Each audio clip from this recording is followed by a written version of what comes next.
morning, good afternoon, good evening. My name is Jason Williams, and I'm my team partner Blake Castetter, and we are Monday guys. Blake, how you feeling, buddy? I'm getting back to it, man. I appreciate you being flexible with me this week and allowing me to get over my sickness a little bit to be able to perform at my highest today. Not what the Sunday Funday guys do, folks out there. Blake is like Jordan back in '98, I believe. Utah Jazz. This is his flu game, so expect him to be on his game. I'm just Scottie Pippen, to be honest with you. So I'm just going to be riding his coattails. With that being said, Blake, hope you're feeling better, buddy. Give me some storylines as we head into Week 14, all important Week 14 in terms of fantasy. This is it. This is it. Yeah. I mean, I read, I was reading earlier today that 20% of leagues across the country and the internet world this is week 1 for them of fantasy playoffs. 80% have moved to week 15. So there's a lot on the line this week with regards to trying to make that last playoff spot, improve your seed to determine who you're going to play this next week. Some things to note: injuries around the league. We all saw Trevor Lawrence. The hit was nasty. Sent to IR, done for the year. Done. CMC with a PCL injury, end of season. Madden cursed twice. He came back and got it again. Crazy. And then none of us saw the Jordan Mason thing happen in the game. And no, not at all. Now you've got Isaac Guerendo, but you've also got the guy that they picked up off the Jets, Israel.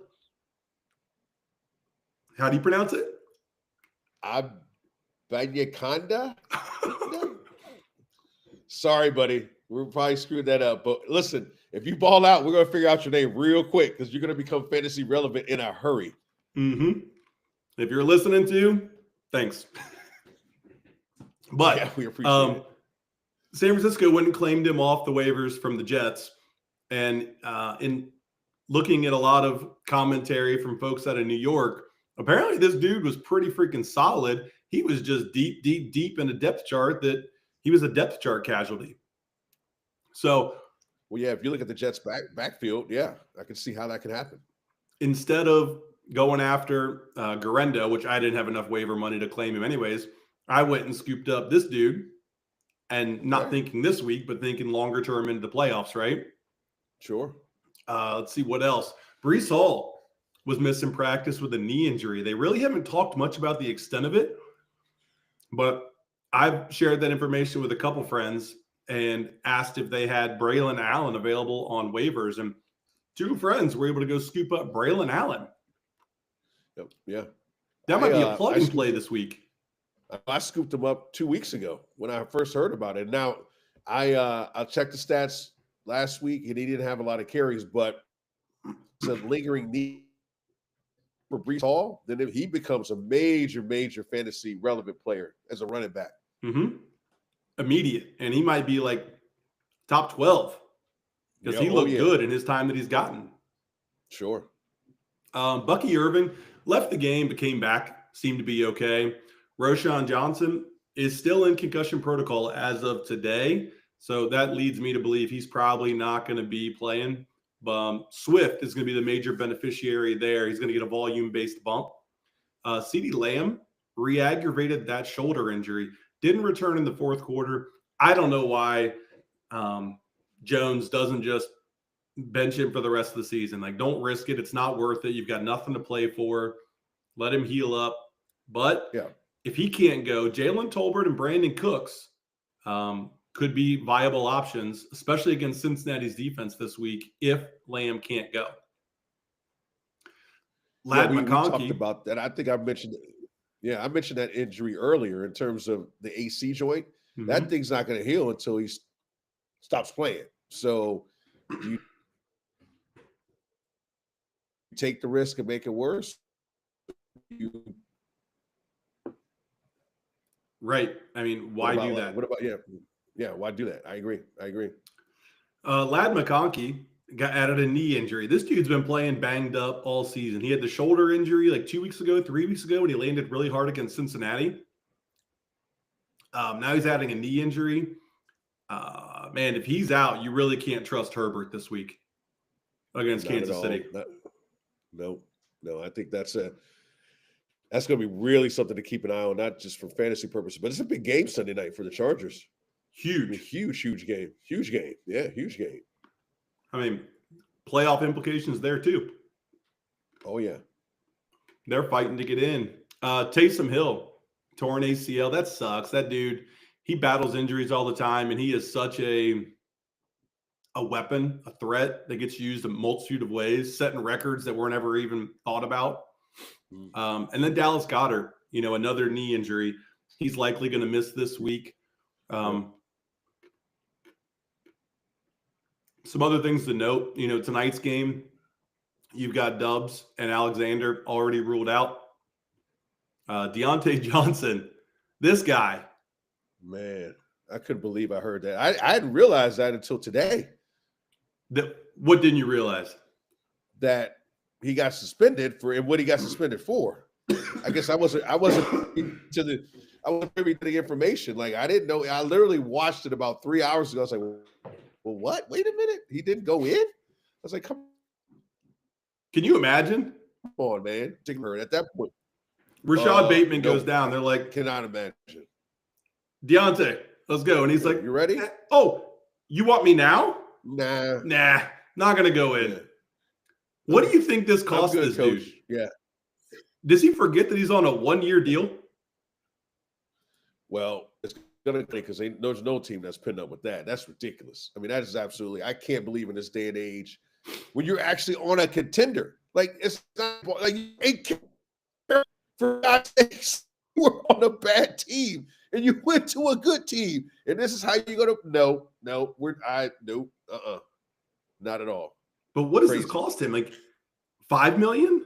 $7 million? If he had gone to Baltimore and they go to the playoffs and during this time frame, he plays well or he balls out. Right. He goes and gets a good contract somewhere for some big money. Exactly. This is going to cost him millions of dollars because of his pride and his ego. Which is ridiculous because, again, you were in Carolina. Let me reiterate that. You were in Carolina. You go to Baltimore. I don't have anything else to say about this. We can move on. Last thing I've got to note, Devonta Smith practiced in full Wednesday and is a go for this week in Carolina. I've got him locked and loaded in all my DFS lineups. He's cheap and he's going against an awful pass defense.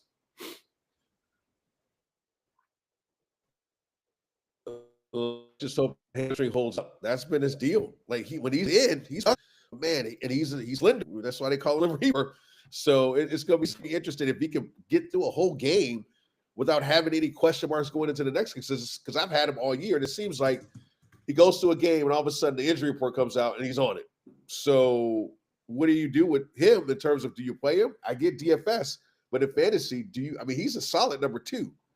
And against a team that's not very good, he's definitely a play, but can you count on him? I don't know. It's going to be interesting. Yeah. I mean, we're getting to the point where you have to make decisions that are going to give your team the best opportunity to win in terms of players. And does he being out 2 weeks give your team the best opportunity to win as opposed to a Jordan Addison? I mean, I don't know. Those are the questions you got to ask yourself when you're putting together your team, especially for the playoffs, if you're lucky enough to make it. Yep. All right. Well, so last week before playoffs and last week of buys. This week we've got 6. That's another buy-pocalypse, and it's a big one. You got the Ravens, you got the Broncos, Texans, Colts, Patriots, and Commanders. I mean, man, there's a lot of people that are plug and playing right now this week. No question. Like, if you listen, this fact. We're in one league together, and I had about 5 Houston Texans, and I had to how the hell I was going to field a team and everybody on a bye, but I was able to make some moves, so we're good to go. Top buys this week with some really, really impactful players in terms of fantasy. So again, when you're drafting, you don't look at the buys, but at some point, you're going to realize, like, ooh, man, especially with some of the players that are out there in terms of who's on the buy, man, there's some studs out there. We don't have time to go into it, but just a list of teams can tell you man, there's some guys on the bye this week, and you're going to have to make some serious decisions about this is where the depth comes in. And we talk about it all the time. Like, what kind of depth do you have? And you need this victory to get into the playoffs. Do you have the horses to get that final win to get you in that playoffs? Because then after that, they come back. And then you can just say, okay, we're in. That's all we need to do. Just get in. You never know what happens. Yep. Well, speaking of that league, we had an interesting question from one of our league mates, and it dives us right into he wanted to know Jared Goff tonight or Tua this week. And we'll just use this as a segue into our start sit of the week, where Jason, your start of the week is Tua.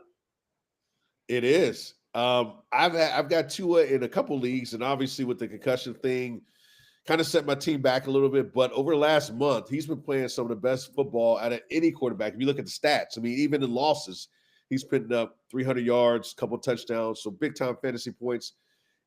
And the reason I'm starting him is, again, I stated, I'm on the Tua train, and I'm not stopping now. We've told you about the Jets D all year and how they've regressed, and that's what they're playing this week. The Jets at home in Miami. This week's no different, Blake. Again, as I mentioned, the game's at home. And typically, Tua plays a lot better at home. I checked the weather because now I'm a weatherman. It is 80 degrees. It's going to be 80 degrees, sunny in Miami. Who wouldn't want to go to that game, right? So with that being said, I think it's going to be a shootout in terms of what Miami produces. I think the Jets won't be able to hang. They'll try, but they won't. And I'm starting Tua with the utmost confidence this week against the New York Jets. So is it Tua or is it Jared Goff for our boy Dan? Listen, I go with the people that have gotten me this far, and I don't have Goff, so I can't speak on Goff. And I know he's had a great year. He's had an unbelievable fantasy year. So, but me personally, I'm going with Tua. But as we told Dan, his gut's telling him Jared Goff. I always tell people, go with your gut in terms of fantasy, because sometimes your mind can play tricks on you. So go with your gut. Yeah, when you got two great options, two good matchups, it does come down to gut. Yep, I agree. My start of the week. You starting this week, buddy? Is quite the gut call. I need the win to make the playoffs. Ooh. I have Brock Purdy and I have Jaden Daniels, and I went and picked up not only Will Levis but Aiden O'Connell. And I'm torn between starting Aiden O'Connell and Will Levis. I'm going Will Levis as it stands right now, and because it's all about the matchup. But both matchups are great, right? The Jags have allowed the most points to the quarterback position. 8 quarterbacks this year have scored 20 or more fantasy points. Levis seems to have been gaining some momentum, scoring 20-plus in 3 of his past 4, as well as 20-plus in 2 in a row on the road. Now, if you look over to Aiden O'Connell and the Raiders, they've got Tampa Bay. The one thing that concerns me about starting Will Levis this week is if they get up, do they take the ball out of Will's hands and let him just run the ball with Pollard? Whereas the Raiders are not going to get up. Tampa Bay is going to continue to score points on the poor Raiders defense. So Aiden O'Connell is going to have to throw the ball. But Aiden O'Connell missed practice today due to illness, and they didn't clarify what illness, obviously. So is he going to be back come Sunday? So right now I'm leaning Will Levis, even though if they're both healthy, I probably end up going Aiden O'Connell. Whoa. I don't even know what to say about that. I mean, you're in a predicament. Let me tell you. I get where you're coming from with Will Levis because of the matchup, but I would caution you. Jacksonville played Houston pretty well last week on defense. Mm-hmm. If you look at that game, they played pretty well. So typically teams get going on. And again, sometimes the matchups are bad. And again, when you're talking division matchups, these teams are very familiar with one another. So he is my sit of the week, and we'll get into that a little. Well, let's just jump right in. So if I were you, okay, listen, at the end of the day, I'm not starting Will Levis in any damn league, period. Like this guy, I've seen this guy throw backward passes and all kinds of craziness this year.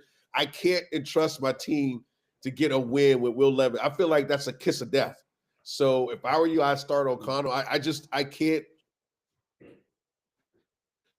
Like I would trust Anthony Richardson at this point, even when he was struggling more than Will Levis. Like even in the middle of the year, you give me Anthony Richardson over Will Levis, and I'm taking Anthony Richardson all the time, 10 out of 10 times. So with that being said, I am sitting Will Levis just because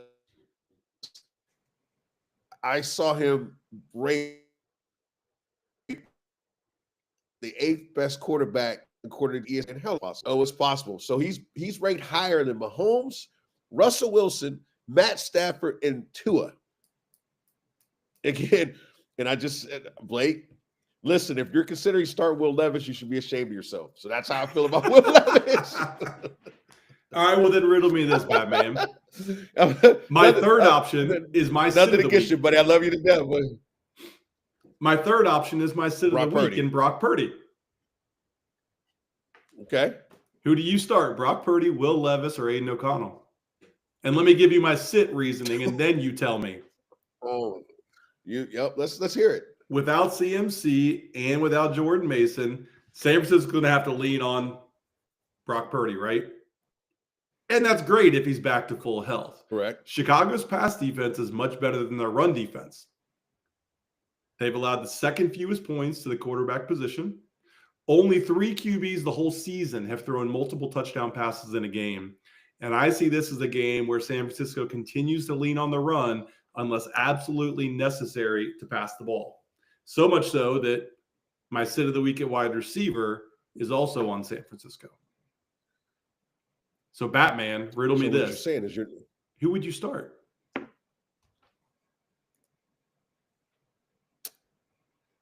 Aiden O'Connell. All right. I can't believe I'm saying that. I like if you I'm not starting Will Levis. So if I had to rank, it'd be O'Connell, Purdy. That's it. Will Levis isn't even on the list, and he should be. I can't do it. I can't in good conscience do that to my team. I feel like that's just again, but I understand your predicament, but no, Will Levis is a no-go for me. So there you go. Aiden O'Connell.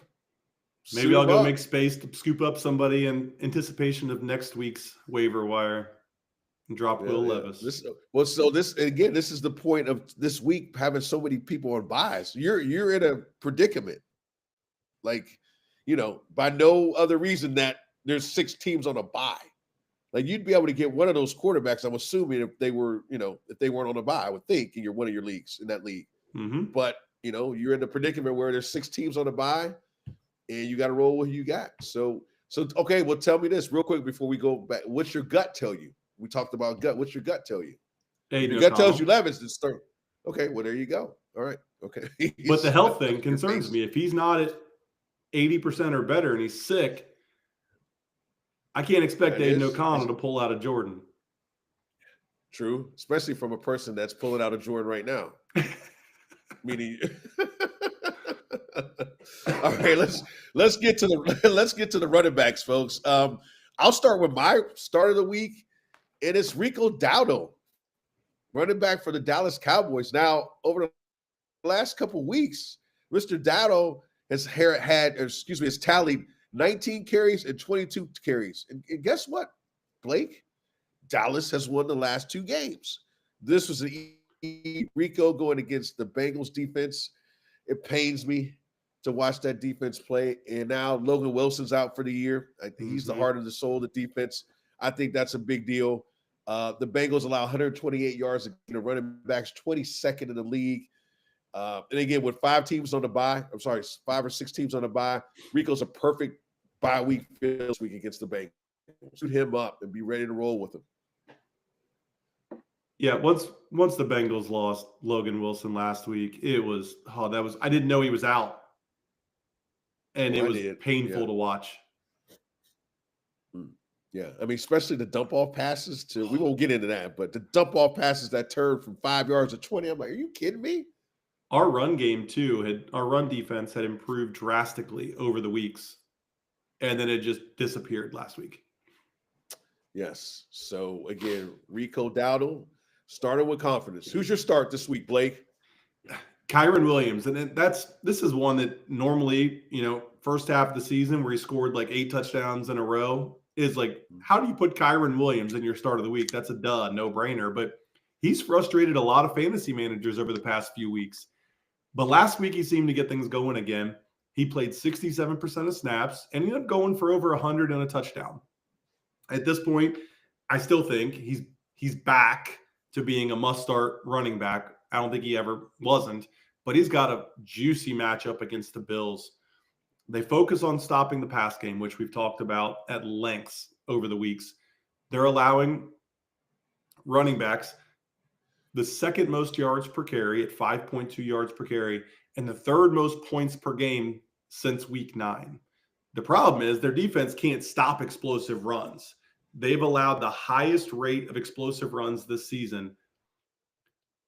They've done a poor job of stopping running backs in the passing game as well. And I'm talking like all the categories: receiving yards, receptions, and receiving touchdowns. They're in the bottom 5. This is an ideal matchup to roll Kyron Williams out for sure. Agreed.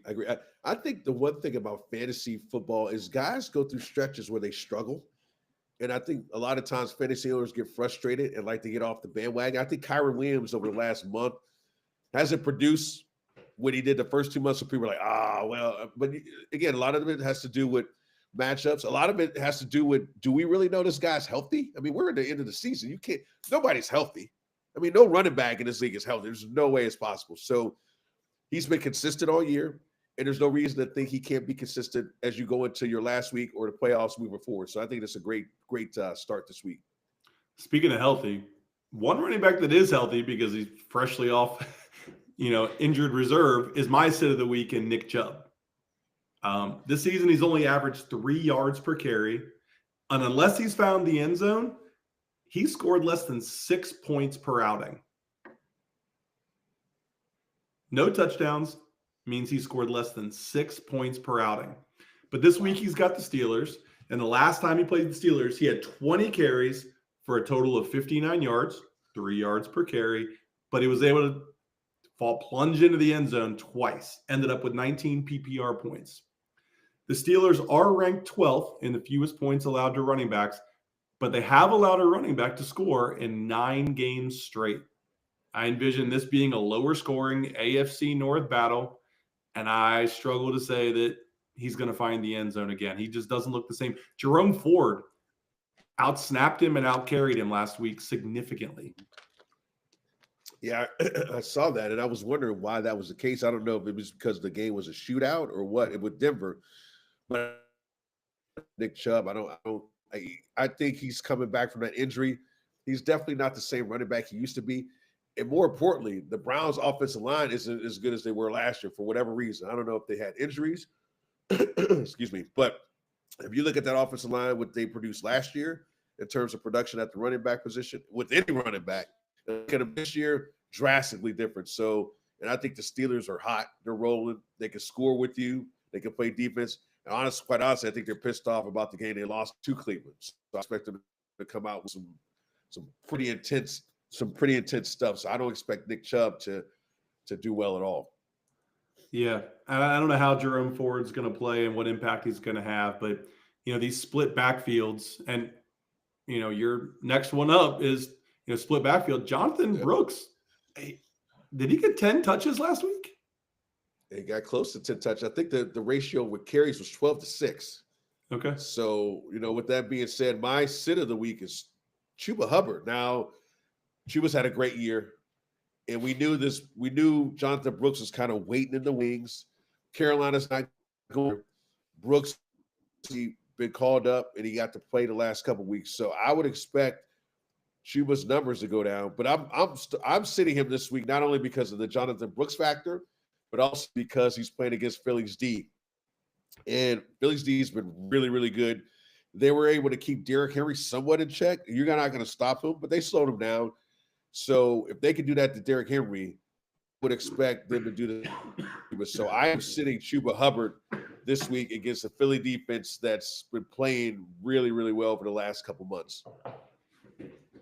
Yeah, I mean, I think for both of those reasons combined, it's a great set. You don't know which back to trust, and it's not a good matchup. Yeah, even if you could trust Chuba, it's still not a good matchup with the Philly defense and their defensive. They're more importantly their defensive line, and then their front seven's playing. I mean, the whole defense is playing. Let's be. At the end of the year, people were like, "Wow, this defense is." Again, people don't give teams a lot of time to figure it out. Like when you have a new defensive coordinator, you got some new players. It takes a good month to figure out. Okay, we can't do that. And I think the Eagles were going through that, and people were jumping on. Okay, well the Eagles are this, but at the end of the day, look at them now because this is when it matters. It doesn't matter in September; it matters right now. So you can look at all these fantasy players and say, okay, this guy struggled, but look at him now and look what the Eagles are doing. It's solid, and I'm not starting any running back against the Eagles moving forward. Yeah, I mean, we've seen teams have success running against them because they did have some weaker opponents, but they did do a good job of keeping Henry in check. Yeah, and if they get up, the team's going to have to start passing. I mean, because they're explosive. I mean, you got Saquon, you got all these weapons. When they get up 10, 15, 20 points, the running game becomes non-existent for the other team. All right, let's move on to wide receiver. Who's your start of the week? Man, I am back on the Davante Adams. And I remember a couple months ago, or I have not been a fan of this whole Jets debacle. I saw this coming early in the year, and I said, listen, it's not going to work out. Everybody's, people were like, oh, they're going to the championship, and it is what it is. But I struggle with the fact about the Rodgers, Davante Adams connection early on. But now, over the last 4 games, Davante Adams is averaging 10 targets, 65 yards, and has 2 touchdowns. Now, as I mentioned, I'm starting Tua against the and I would say I am all in on Davante Adams this week against Miami because I think it's going to be an up and down show with the weather being what it is and Tua and that Miami offense pinned on the show. Expect a big game out of Davante Adams and a lot of targets this week against the Dolphins. I like it. I think that's a solid matchup. I think it could be a shootout if Miami plays the way that our friend Dan is hoping he plays and your start of the week idea, hope he plays. So if it's a shootout, there's going to be a lot of passing. Correct. My sit of the week. Who's yours? Well, or my start of the week. I'm sorry. My start of the week pairs up with my former start of the week and Will Levis. It's Calvin Ridley and Nick Westbrook-Ikhine. Both of these wide receivers should have a solid outing against Jacksonville. Let's just be honest. Their pass defense, for the most part, up until last week, has been fairly porous. Ridley's got the revenge game narrative. That was an awful year he had in Jacksonville. And then Westbrook-Ikhine has been on fire, scoring touchdowns in 7 of his last 8 games, totaling 8 touchdowns in 8 games. Now, there's no way, obviously, he can keep that pace up, but why not one more? Well, at this point, what makes us think he doesn't keep that pace up? To be honest with you, I mean, his on the reception ratio is ridiculous. I know. I mean, they were. I know that I don't have the stat in front of me, but I was like, "Are you serious? Like this guy?" So he get to the point where we can call him NWI at this point. JSN. I mean, I don't know. I think if he scores touchdowns, you got to give him the initial nickname, the acronym. Yeah, the acronym. So I think this is actually a pretty good play, even though I'm not a Will Levis. I think Calvin Ridley, while he's not going to put in what Jerry Jeudy did on Monday night, which was ridiculous, I think anytime a receiver has opportunity as a former team, it shows out. So I can see these two being your start of the week. If they had a different quarterback, I would be more excited about it. But I know. Again, I think it's still a good start nonetheless. I picked up NWI like 4 weeks ago off waivers, and I've yet to start him because it's like Will Levis is the quarterback. I've got better options, so I kind of played defense by picking him up. But here soon, I'm going to have to give in and start him. I think this week I'm actually starting him because of the buys. I get it. Yeah. Then he's a perfect bye week fill-in. Perfect. So let's go to the sits. So I'll start with my sit this week. My sit is Ladd McConkey. Now, Ladd has been balling the last month, meaning this Ladd. But it all comes to an end this week against the Chiefs. The Chiefs ranked 8th in the league against receiving yards allowed to wide receivers. Plus, as Blake talked about, it's a knee injury, questionable to suit up. And even if he suits up, I just don't see the production against a Chiefs defense that has been very, very good against wide receivers. So I would definitely sit Ladd McConkey. Not only, even if he was fully healthy, I would have a hard time starting him this week unless you needed him because of your bye situation. Thoughts, Blake? Oh, the Chargers offense is going to be rough this week. I mean, you've got no J.K. Dobbins. Vidal and Edwards, neither got anything going last week. Mm-mm. If there's no Ladd or a 50% Ladd on the pass game, because Quentin Johnston has kind of disappeared. Got a case of the drops. Yeah. And he's not even getting that many targets. No. But gosh, those drops 2 weeks ago. Oh, man. Killed me. Man. Killed my parlay single-handedly. Well, there you go. So that's not a bad sit. Like, that's risky. It's starting him is risky. Let's put it that way. Oh yeah, I even have a little blurb. If you do start him, keep those expectations low. Mm-hmm. And you might have to start him again with the situation in terms of the buys. So, but know that he may not be giving you the production he's giving you over the last month. Agreed. Like I alluded to earlier, I teased earlier, my sit of the week is Debo. Just like my quarterback sit of the week. The one thing that could really bite me on this one is if they choose to use him in the run game, but they really haven't used him that much in the run game this year. Nope. 27 carries, 79 yards, and 1 touchdown. This is throughout the whole season, and that's including when CMC was out and when Jordan Mason went down. They still didn't really use him. Yeah. He hasn't caught a touchdown pass since week 6. And over his past 3 games, he's only had 16 targets, and he's gone 9 for 63. Like, I don't know what has happened to this passing game in San Francisco. I know Juwan Jennings is the new number 1, but they're still not moving the ball. Combine that with what we talked about earlier with a solid Bears pass defense, giving up the number 11 at fewest yards allowed to wide receivers and the 3rd fewest points to wide receivers. Debo is not a smart play unless you're desperate. Yeah. Right. I agree with you.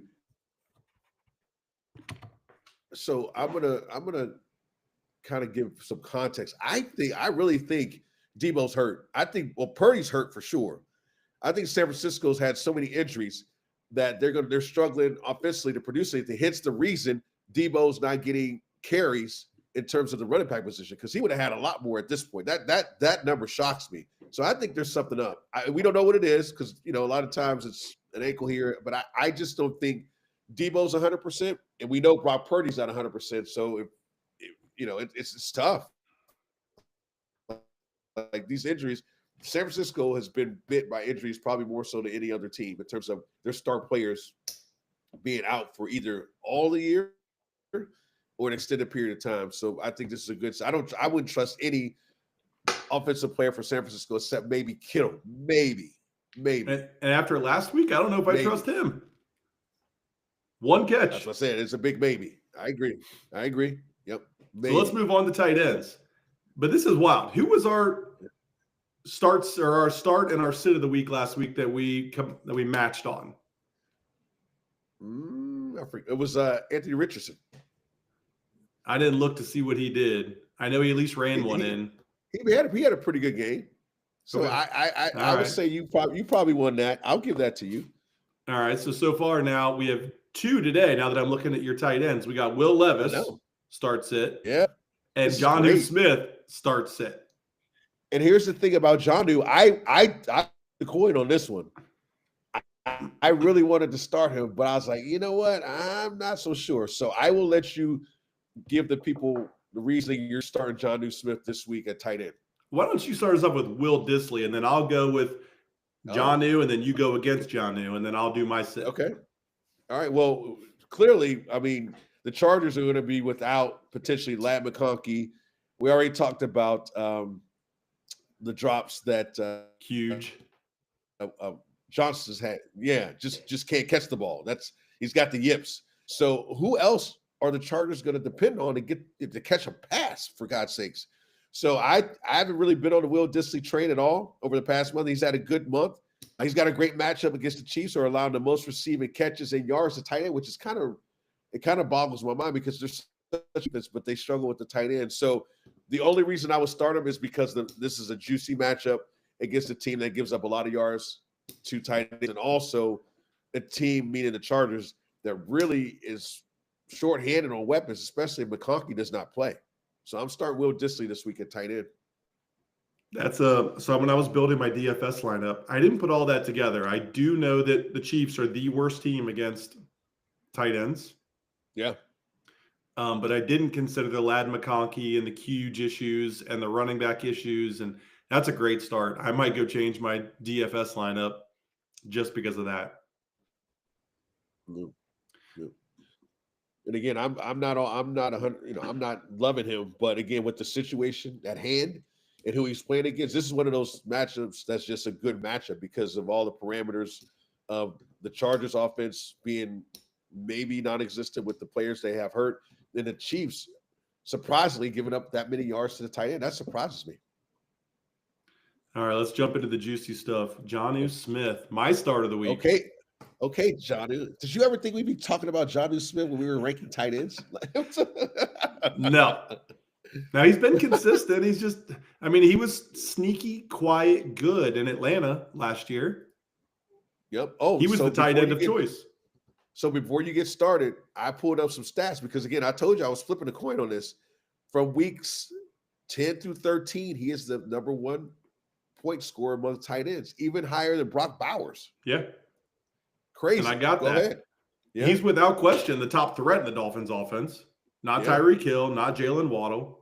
Like, he's the top receiving threat without question. 25 for 301 and 3 in his last 3 games on 30 targets. He's gotten 30 targets in 3 games, and he scored at least 21 PPR points in each game. But, and this is where you come in, the Jets are tough against the tight end position, allowing the 5th fewest points. So my question is he matchup proof? We will find out this week. We will find out this week. I know. I was close to starting him. You know what? I feel like the Jets, and the reason I didn't start him because if I look at the Jets, they have linebackers that can cover the tight end.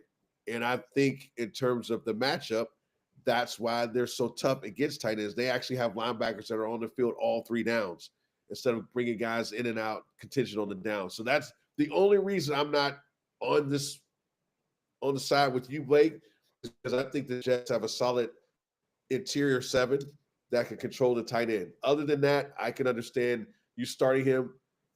So at the end of the day, I'm sitting him, but it's a real tough sit, like a really, really tough sit. Let's just put it that way. We'll see. Start him. Yeah. My sit of the week is Cole Kmet, though. A little bit, right? This weekend. What'd you say? I'll text you. There's no doubt. Yeah. My sit of the week is Cole Kmet. Yeah, of course you will. He's become a trusted option for Caleb Williams early in the season. Like, he was the option, but he has struggled to produce of late. I don't know what's happened. He hasn't scored a touchdown since week 6. He scored under 8 PPR points in 5 of his last 6 games. Add to that, the matchup is bad against San Francisco. They've only allowed 1 touchdown to a tight end since week 5, and only 4 tight ends have scored more than 10 PPR points against them. Do not play Cole Kmet. There are better options. The backup tight end Schoonmaker or whatever it is for Dallas is a better play than Cole Kmet this week, and you can for sure get him on waivers. Yep. And here's my theory on this in terms of Cole Kmet. I think because of the situation, if you look at the Bears' last couple games, they've been down by a lot of points, and they've had to scramble. They started off slow. When they had to scramble, what did Caleb do? He started throwing to Rome, Keenan Allen, and oh my goodness, I can't remember the other receiver's name. But so that DJ Moore, the tight end, DJ Moore, yeah, thank you. So the tight end becomes irrelevant because you're trying to get points and quickly. So I think the reason he hasn't gotten that many touches is because of the situation in each game they've been down. So I think this is a good sit. I don't see that change. Caleb is getting comfortable with all three receivers finally. And I think he is understanding like he needs to get these guys the ball. And the tight end is the fourth option at best on this team. Even Swift gets an opportunity to get a pass here and there. Mm-hmm. But when you got three receivers like that, why are you throwing to the tight end unless it's an obvious mismatch? And Cole Kmet doesn't scare anybody. He's a solid tight end, but doesn't scare anybody. You're not game planning around here. You're game planning around those three receivers and Swift. If you're going against the Bears. Yes. He's not a major threat. No, I think that's a great sit. All right, let's move on to Survivor. And we agreed that we were going to change it up this week. With so many being so late in the season and how small the pool is. I mean, if you're still in it, great. We decided we were going to cover the three most popular picks, the games of the three most popular picks, and just talk through them. Do we like it? Do we not like it? Is it risky? Is it too risky? Where do we stand on the three games? And just share some insight there. So the most popular pick of the week this week, Jason, is the Eagles over the Panthers. It's a 23.5% popular pick, and Philly is favored by 12.5. Where do you stand on that pick? Is that a safe pick? Anytime there's a double-digit point spread, that scares me. Is the game a safe pick? I believe so. Carolina has been playing better. They've lost close games the last 2 weeks. Probably should have won both of them. If you look at the Chiefs and the Bucs, they had opportunities to win both of those games. So if Philly's been playing really well, coming off a big win against Baltimore, listen, there's going to be a letdown. But I think when you have a letdown, if your talent is better than the other teams, you're probably still going to win.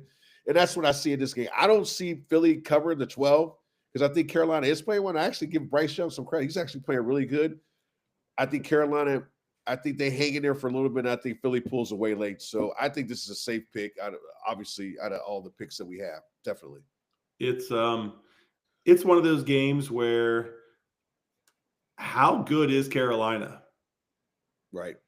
Because they were, again, like you said, overtime with the Bucs and some craziness with the Chiefs.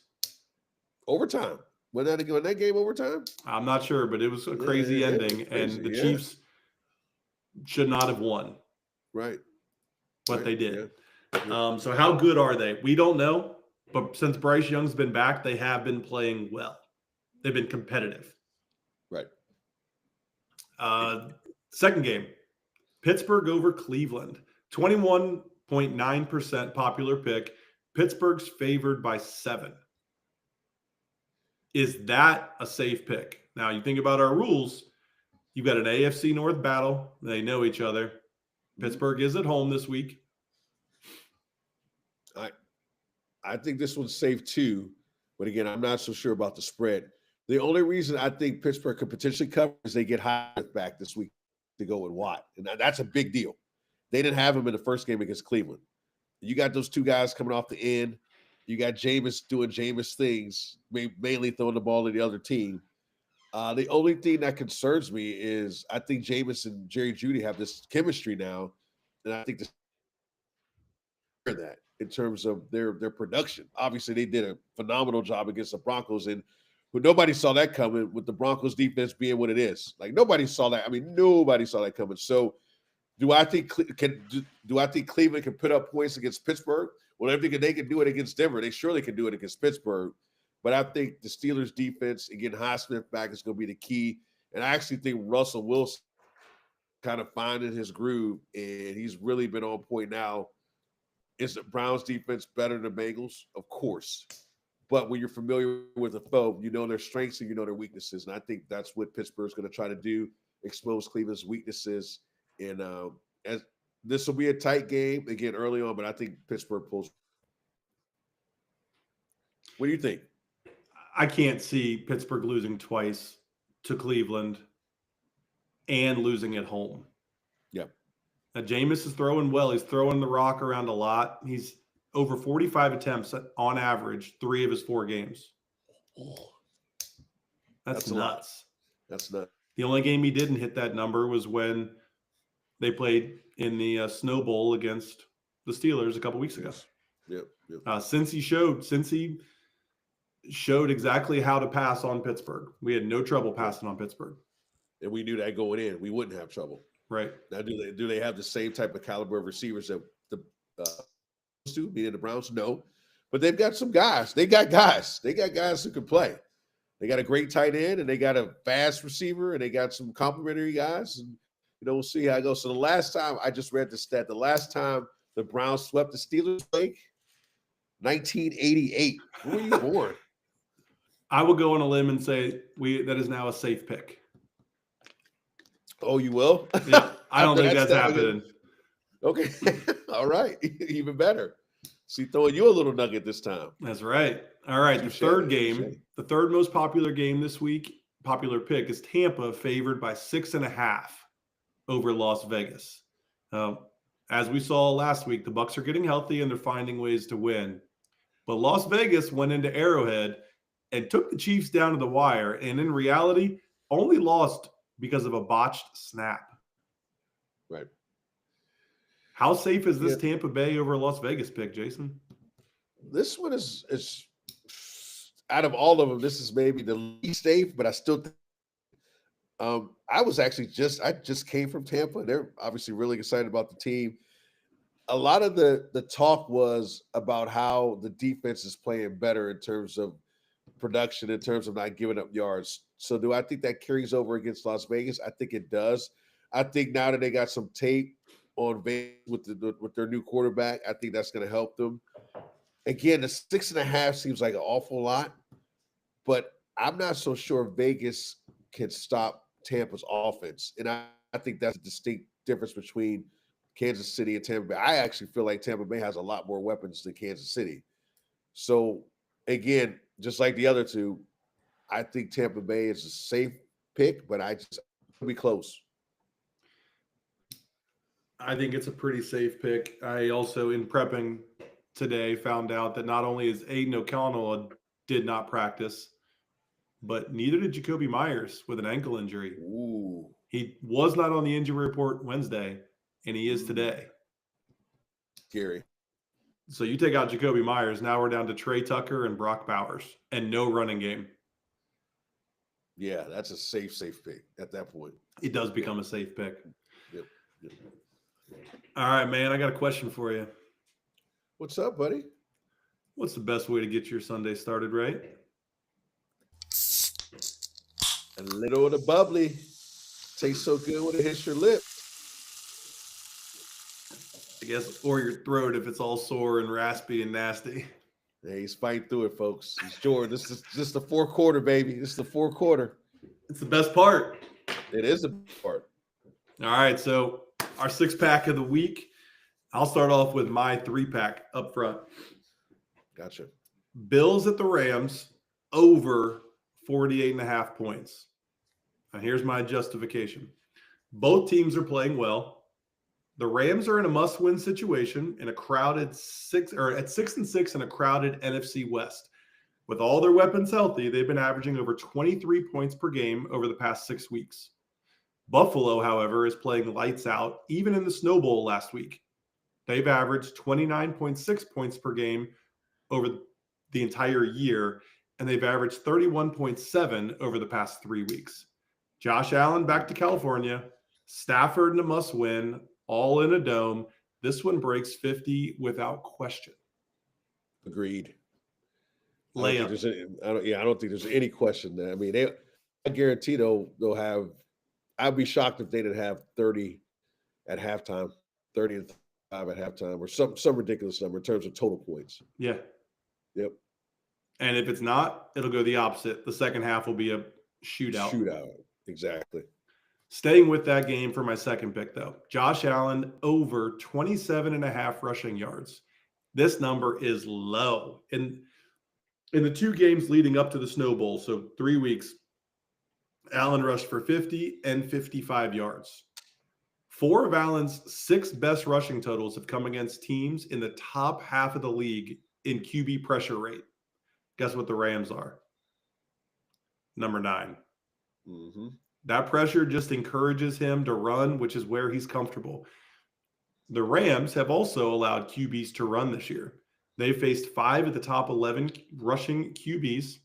4 of them hit that mark at 27 yards. 3 of them went for over 39. Josh Allen in a big high-scoring game, he's going to be in the whole game. It's going to be a shootout. He's going to rush for 27.5 yards. Easy money right there, Blake. Easy money. I mean, when does Josh Allen not run for 27.5 yards? That's the stat you need to pull up. I should have looked that up. You're right. That's okay. No. And then finally, Bucky Irving, anytime touchdown. I know this is your juice.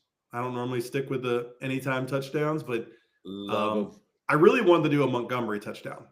With 0 touchdowns from him and Sonic last week, one of them's bound to score, and I think Montgomery gets at least one. But we didn't have time to get that included with recording this on Thursday night. So I'm going Bucky Irving. He scored 3 games in a row, as well as 5 of his last 7. And last week, he took a massive jump in the Bucky Irving momentum train. He got 25 of 36 rush attempts, had a total of 28 touches for 185 yards from scrimmage, including getting hurt. He may even get more touches this week. Head coach Todd Boyles said, the more comfortable he gets, the more you can give him and the more he can do. His matchup is also in his favor. The Raiders have allowed the 5th most points in the NFL, including 11 touchdowns to running backs this season.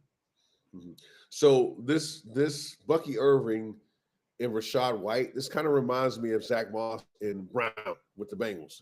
You got kind of a plotter in Rachaad White. But, man, when Bucky Irving gets in there, and, again, I was just in Tampa. They're loving this kid. He's got some juice, man. Like, he brings it. Like, when he gets the ball, you're like, oh, my God. He's like, he's explosive. So, explosive. Perfect word for him. So I'm totally on board with this anytime touchdown. I think at some point, if the Bucs want to get to the playoffs, Bucky Irving is going to have to continue to get snaps, and you're going to see Rachaad White's volume go down. If it has, we can tell, obviously, they're starting to skew that way. But you have to make an argument. Is Bucky Irving the rookie of the year in terms of fantasy? I mean, you can make a case for that, the way he's been playing. Yeah. So no, I see how the rest of the season pans out. Yeah, I think that's a great pick in terms of a betting parlay with him as an anytime touchdown score. No question. In doing my research, did you by chance see what Barkley's over under on rush yards was this week? It was 100 something, 110, was it? 113 and a half. That's what I thought. I was like, I can't. That's the most I've ever seen. I did do that too. That is high. Yeah, I did. I looked at it. That's really high. Nobody's all year for me. I've never seen anybody. I've seen 89s. I've seen Derrick Henry at 90. I've never seen anybody over 100. That's insane. It is the highest this year. Yeah. I didn't dig too far back, but I'm sure it's been a few years since there's been something marked that high for a running back. You'd have to go back to maybe I mean, you're talking a guy that's I mean, you'd have to go, I think, a few years back to get that type of number. But segue right into my betting, my 6-3 pack for this week. Saquon Barkley. I've got him a 2-touchdown score at plus 190 this week against the Panthers. Real good about this one. In the fourth quarter against the Ravens, like and again, he's always been a good back. He just got lost in New York, but he just kept pounding and pounding and pounding. And at some point, he just wears you down. And all of a sudden, in the fourth quarter, he breaks out. He gets these long runs because the first 3 quarters, he's just pounding you and pounding you. So I think Saquon Barkley is in for a big day against Carolina. Philly's going to run the ball, try to shorten the game, less possessions, try to get out there with an easy dub. And with that being said, I think Saquon scores 2 touchdowns this week against the Panthers. Not 1, but 2. It's a great matchup for that to happen. Yeah, yep. So my next pick is I'm staying on Davante Adams. Over 5.5 receptions this week against the Dolphins. I gave you the numbers over the last 4 games, averaging 10 targets and 65 yards. Again, I think this one's kind of a no-brainer, Blake. Give me the over with Davante, 5.5 receptions against a good Miami defense. Obviously, they still can play pretty good defense, but I think in terms of the game script is going to be, let's throw the ball, let's get into our playmakers, and let's see what we can do against the Dolphins. So 5.5 over Davante Adams. Wrap it up. Lastly, Jordan Addison. 3.5 receptions versus Atlanta, over 3.5. I think they pay a lot of attention to Justin Jefferson, and of course, why wouldn't you? And typically, the person who benefits the most from that attention is Jordan Addison. 3.5 seems awful low. I think he could get that in 1/4, to say the least. So I'm going Jordan Addison, over 3.5 receptions versus the Atlanta Falcons this week. And one last bet. Now, my college bet last week was terrible. Ryan Day, we're not even going to get into your ridiculousness against Michigan. Luckily, I'm not a Buckeye fan. I was watching the game with Buckeye fans, and let's just say Buckeye Nation the natives are restless. So I am staying away from Ohio State forever moving forward when it comes to betting. But real quick, the college championships are this weekend. College football Saturday, really the last Saturday of big-time college football before the bowl season starts.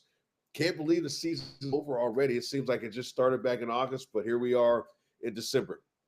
It just goes that fast. So I'm giving you 2 picks for championship. I'm giving the overs at both 49.5 in the Georgia-Texas game and the Oregon-Penn State game.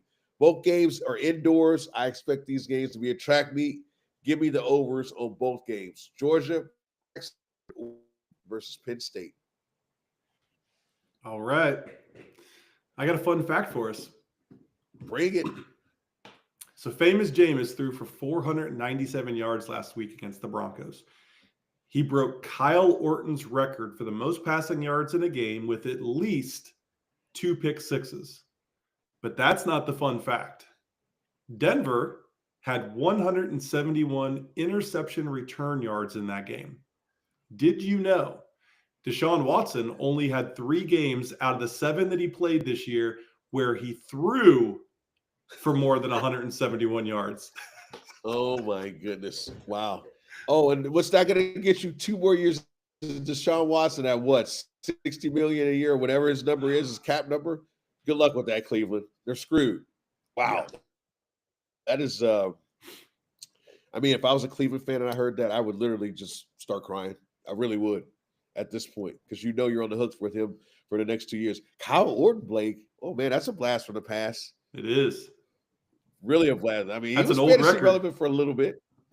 It is an old record. It is an old. All the Bears fans out there remember Kyle Orton a little bit, but wow, that is interesting in terms of Jameis. But that's a typical Jameis game. Like it's been like that's just been his whole career, and that was a microcosm of his career. Would you agree? Yeah. I mean, throwing touchdowns, but also throwing and not just throwing touchdowns, throwing interceptions for touchdowns. So, but they have to be happy. At least they're getting some good play out of a quarterback. Now the issue is, what are you going to do next year? Because Joe Flacco did the same thing last year. So, right. Luckily, don't have to worry about that. But Cleveland fans are now like, okay, what are we going to do? And are we going to draft the quarterback? And what resign Jameis? And Jameis wants to be there clearly, so they'd be smart to do that. And who knows how the rehab for Deshaun Watson is going to go? He's no spring chicken anymore. Yep. So interesting fact, buddy. Interesting fact. Interesting. Love it. Well, I'll tell you, we had 3 people viewing our live stream today at one point. Really? Maybe some people start joining in and asking some questions. Maybe we'll get lucky. Hey, Dan Abercrombie, if you're out there, we appreciate the question, buddy. Keep them coming. Keep them coming. Even though we're in the same league and I actually want you to get eliminated. No, not really. But I want both those guys to get eliminated so I can win the pie. But that was a great question about Tua in golf. Great question. We welcome all the questions. What other social media platforms do we have, Blake? Facebook, Instagram, YouTube. Let's do it. Let's get the questions out there, folks. We're more than happy to debate this stuff. We want to debate. The last 2 weeks have actually been really good, Blake, because we've actually had some disagreements, and I love that. For sure. Yeah, I love it. I'm 1-0 so far. I can't wait to see how these pan out today or this week. Jonnu Smith, I feel like I'm at least gonna be 1-1. We will see. Jonnu Smith, I'll give you. I can't give you Will Levis. I feel like that's a slam dunk for me, but we'll find out. What's the mark? Top 12? Yeah. What's the determining factor? Is he a QB1? Is that fair? Top 12 QB? Oh yeah, that's definitely. Yeah, I don't. Yeah, Yeah, I don't think he'll be top 15, but that's just my opinion. Okay, so we'll do top 15. No, let's do top 12. Let's do top 12. Let's do top 12. All right. Well, enough about Will Levis. Well, Fanatics, that's a wrap for this episode of the Sunday Fun Day Guys Fantasy Football Podcast. And remember, Fanatics, make this Sunday your fun day. Sunday Fun Day Guys out.